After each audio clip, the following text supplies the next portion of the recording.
Schaefer here with Sam Schaefer Numismatics, and today's video I want to feature some notes that are pretty special to me, and these are notes, obsolete notes from Bluffton, Indiana. Bluffton is located in Wells County, which is by today's standards about a half an hour south of Fort Wayne in northeast Indiana. And I grew up in a town called Ossian, which is 8 miles north of Bluffton. So Bluffton was kind of it's where I spent a lot of my kind of formative years. I was a delivery driver for Pizza Hut there, and I became very acquainted with Bluffton history and all the you delivered pizza there for 7 years, so it became kind of a fond place for me. Now, my collecting habits have changed over the years. As I've grown my business, I've not been able to quite put as many things aside as I would like to be able to do, but that's okay. I'm still young and there's plenty of time to do that. But the one things that I always am a sucker for are notes from Bluffton, Indiana. So Bluffton was established in 1837 on the bluffs of the Ohio River. And this was pretty much Miami Indian territory at the time. Fort Wayne was an established place, but it was still, wilderness for the most part in northern Indiana. So these notes are kind of one of the oldest artifacts of that era. These notes were made in, I don't know exactly the year they were made, but the date on them is 1854. They come in 5 cent, 10 cent, 25 cent, and 50 cent denominations. And these notes were issued as scrip notes. So they were, because there was a change shortage, and this is in the 1850s. You got to think, Bluffton is not connected by a major railway yet. That would not come until after the Civil War. And that's one reason why, despite the fact Bluffton was getting to be a decent-sized settlement by the Civil War, they did not have a railroad yet, so they didn't make Civil War tokens. Civil War tokens typically were used more in towns where there was a railroad because it was more effective advertising for use as like store cards. So, however, there was a need for merchants in these small towns to still conduct business. So John Studebaker owned a general store in Bluffton, Indiana. Now, Studebaker would go on to serve in the Civil War, and he would help found the National Bank of Bluffton, the First National Bank of Bluffton. And the First National Bank did issue some currency as well. Now, the small-sized Bluffton notes, and I actually have one of those up on my wall right now, looks like that. This is a $5 note. They also made $10 notes. And these are scarce, but they're available. These notes run around $150 to $200. They're, doable. Not the cheapest things, though, by any means. But they're actually large-size notes that came before. And it's crazy, but I can't remember the exact amount that were out when the bank went under. But the first Bank of Bluffton was established in 1865, right? Basically at the end of the American Civil War. And they did issue original series national banknotes. They issued $5 and $10 of those as well, and they have never found one. They were reportedly there were some out at the time the bank closed in 1933, I want to say it was. But they've never been located. So it's kind of a holy grail of mine. If you're somebody in Bluffton, Indiana, who has old banknotes hidden in your house somewhere, or if you're from Bluffton and you have an old house, you might start digging around because if one of those national notes shows up, it is going to be a big time deal. They're probably $15,000, $20,000 notes if one of them ends up getting discovered, and I will absolutely weep because I will not be able to buy it. But I would absolutely love to broker the sale of that note. Or I should say, I will be able to buy it. I will not be able to keep it for myself. So if you have a first series national banknote of Bluffton, please let me know. But, barring the Holy Grail find, we do have these obsolete notes, which are fairly affordable. These notes run anywhere from $50 to $200. I think $200 is about the most I ever paid for one of them, and it was simply because I kind of had to have it. These are neat. They're very old. They're from the 1850s. Here is the 10-cent note that I've got right on top that you're probably tired of looking at.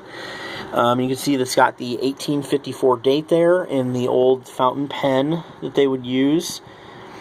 This is number 46, Indiana, July 4th, so he signed these on Independence Day, which is kind of cool.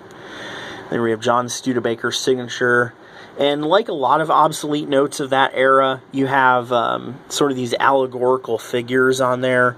You've got the lady with the sickle here. You've got this guy who's contemplating the changing society. He's got basically ancient culture behind him, and then you've got the steam engine on the other side of him.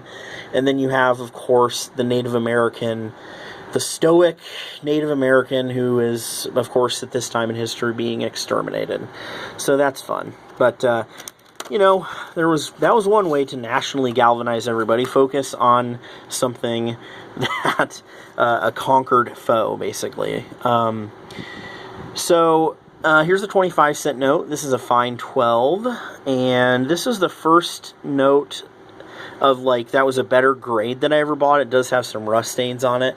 More allegorical figures. This lady here is used on quite a few notes. That figure was kind of revisited in national currency in the late 1800s. So again, July 4th. What is so interesting about these notes, and this one is actually canceled on the back by Studebaker. If I can get this facing the right way, see if video will capture it. Get it in the light here.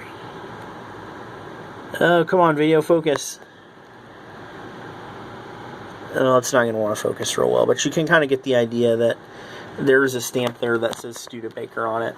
So he would have issued these notes as in lieu of change, basically, because there was not a lot of change in the wilderness of Bluffton, Indiana in the 1850s. So you went in the general store, you bought yourself a pound of tobacco, and, you had basically, you paid him $1.25, and he had 25 cents change to give you, so he may have not had the 25 cents, so he would have issued one of these notes basically as an IOU. The interesting thing about these, and there's many interesting things, but what I find so fascinating about these Bluffton obsoletes is that every single specimen that I have ever seen is well circulated. They all look like this. This is the nicest one I own, and it is a very fine 20. The note is still worn. It's been folded a million times. Clearly it was used a lot during the era. I just find that really interesting. My feeling and my kind of understanding of Wells County history is that without the railroad being in place, there was not really any currency in the area at the time. John Studebaker was a very established, very respected member of the community, and his trading post would have served as kind of like a community epicenter where people would have traded valuable goods at that time. So I think because of his reputation, and basically that was the story of all these obsolete notes, the more reputable the bank, the more people were actually willing to use these as money. And I think that's what happened, is people didn't just use these, in circulation, or they didn't use them just as IOUs. They actually circulated them as money. I believe these notes were the original money that people used in Wells County in the 1850s, basically the Civil War era, the antebellum era, right before the Civil War. So I think these are fascinating. I think these the oldest, people that settled in Bluffton would have handled these notes, and I just think that's fascinating. Of course, you would have had other types of money that was in circulation. You would have had old bits of Spanish milled currency. You would have had foreign coins of all types. You would have had capped busts, dimes, half dollars, but it wouldn't have been seen with enough regularity to really stimulate the economy. You know, you might have a merchant that gets a keg of half dimes on a trip out to the East Coast or New Orleans, but you know, you wouldn't. It wouldn't be enough to really serve a thriving and growing pioneer population. So I think Studebaker really was kind of the guy who was, you know, the man about town in that era. And his notes are just very, very cool. I don't know if there's one that is kind of the rarest. I want to say that it's actually the 5-cent note that's the rarest, and I have that one up on the wall. Here's a 10-cent note, and this is like so common for these to have massive issues. This is a good 6. What do they say about this one? Reattached at center. So like literally somebody reattached the note.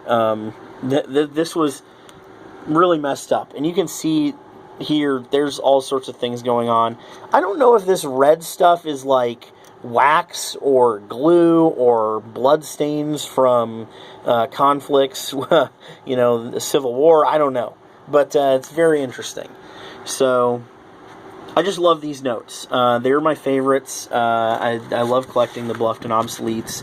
I kind of just get hot and bothered every time I see one of them for sale. So I have too many of them right now, though. I'm trying to, you know, keep my collection to basically one specimen of each denomination that is in really as good a shape as I can possibly find. I am hopeful that one day somebody will find one of these in high grade, like an AU or an UNC note that didn't get circulated. I think that would be really cool. And I also think that finding either of those, the $5 or the $10 Bluffton First National banknotes, they would have been large size, so they would have been much larger. They would have been this size, you know, not your typical, you know, I can kind of use my hand for comparison, you know, much larger than your typical dollar bill. So horse blanket size, as we like to say. But I just thought I would like to, you know, you folks would enjoy hearing a little bit about my collecting interests and a little bit about my past and why I love Bluffton, Indiana stuff. On a future video, I'll get into some of the numismatic coinage items, tokens and medals and things like that from Bluffton, as there are some really interesting like Bluffton Street Fair tokens that I collect as well. If you haven't heard of the Bluffton Street Fair, it has been around since somebody's going to yell at me for getting it wrong, but I think it was like 1898, or maybe it was even before that, maybe in like the early 1890s, but it's one of the longest running street fairs in the area, if not in the country. So it's a really cool thing. It still goes on to this day. There's a lot of very traditional things that happen with that. So hope you enjoyed taking a look at these notes today, and I look forward to catching you on the next video. Thanks, everyone.